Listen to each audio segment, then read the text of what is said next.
as we are concerned, right now, Mazi Nnnamdi Kanu is a downtrodden.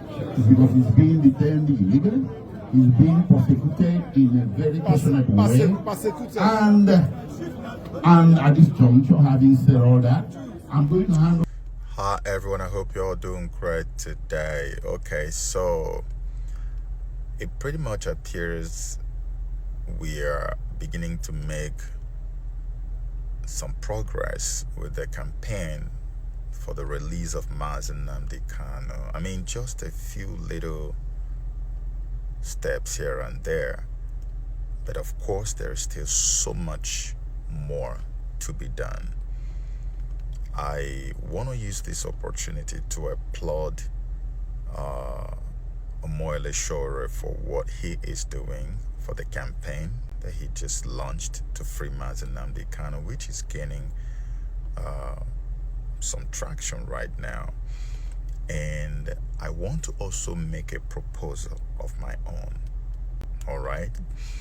On my X account, I have repeatedly called on influencers, social media influencers from the eastern part of Nigeria, of Igbo extraction, or even any social media influencer from any part of the world or any part of Nigeria or Africa. I am calling on all of you. I am very particular about the ones from the east because we have a culture of always raising up to help when we hear the cries of our siblings. That is what we call onulubewane abanos. If you hear the outcry of your brother in pain or in distress, you don't run away. You run towards him for help. It's who we are. So, my proposal is on the 18th of October, 2 days before the proposed free Mazi Nnnamdi Kanu protest that Shore is proposed or is planning. On the 18th of October, I am asking all influencers of conscience may be in this world. Can we declare that day as the World Mazi Nnnamdi Kanu Awareness Day? The day we make the world aware of the plight of Mazi Nnnamdi Kanu. In other words, on that day, from morning till the end of that day, the only posts allowed on our social media handles across all platforms would be posts about Mazi Nnnamdi Kanu, his legacies, what he has gone through, what he is going through, what he stands for, and the need to release him to his family.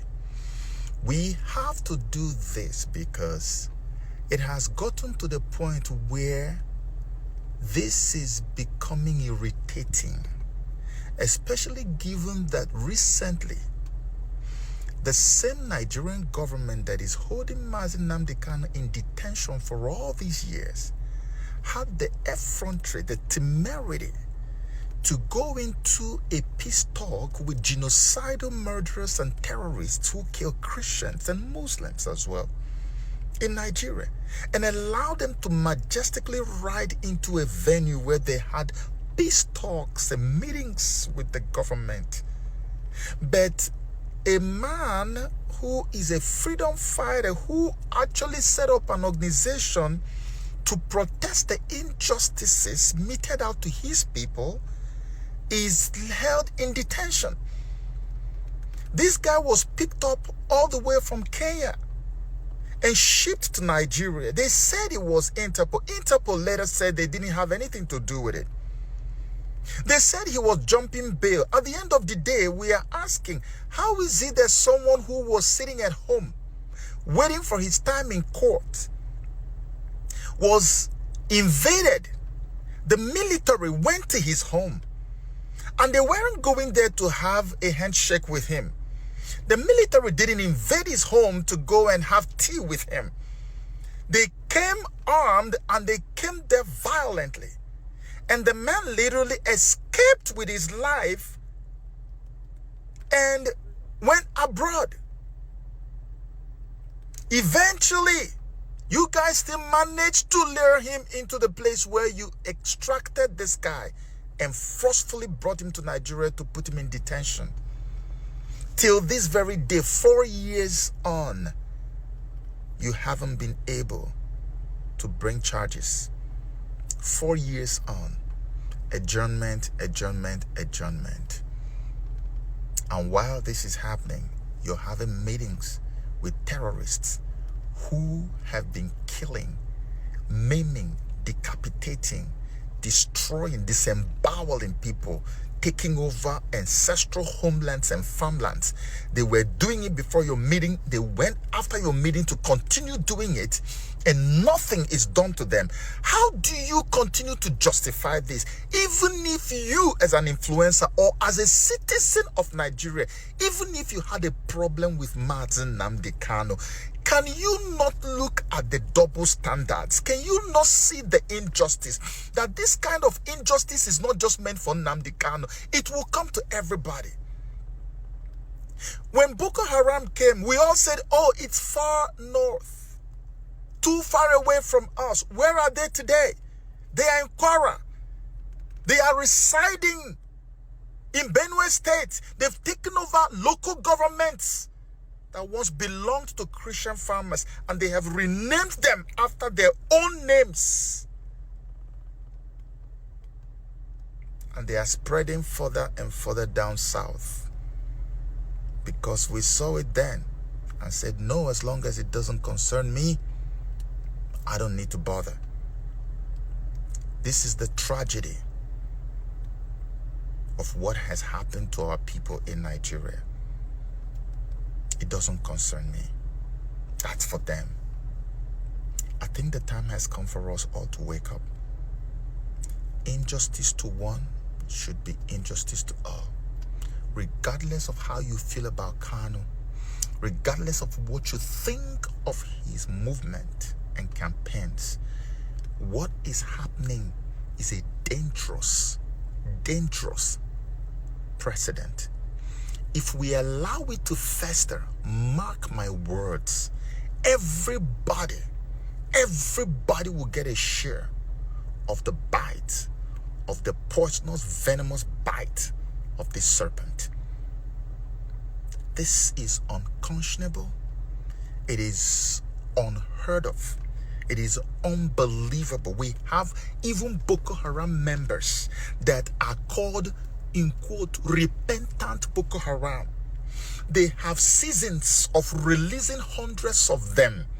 Mazi Nnnamdi Kanu is not qualified to be a repentant, is not qualified to be forgiven, to be pardoned for whatever, if he even did anything wrong.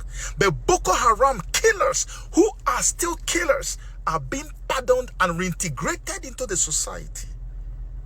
But this one cannot be pardoned. There is no other reason other than the fact that he's an Igbo man. And this was the very reason he even started the same organization that many of you are afraid of today, called IPOB. This was what brought about IPOB. This same level of injustice and neglect and humiliation of an entire nation of tens of millions of people. Igbos make up the second largest population after the indigenous population in every single state in Nigeria today. Nobody has told you the truth about how many we are. When they do proper census in Nigeria, you will know how many Igbos are. You will know who really has more population in Nigeria. And yet you think that it's okay to continue to oppress these people. Enough is enough. Let us dedicate October 18, 2025 as the day we let the world know the plight of Mazi Nnnamdi Kanu. May God bless you.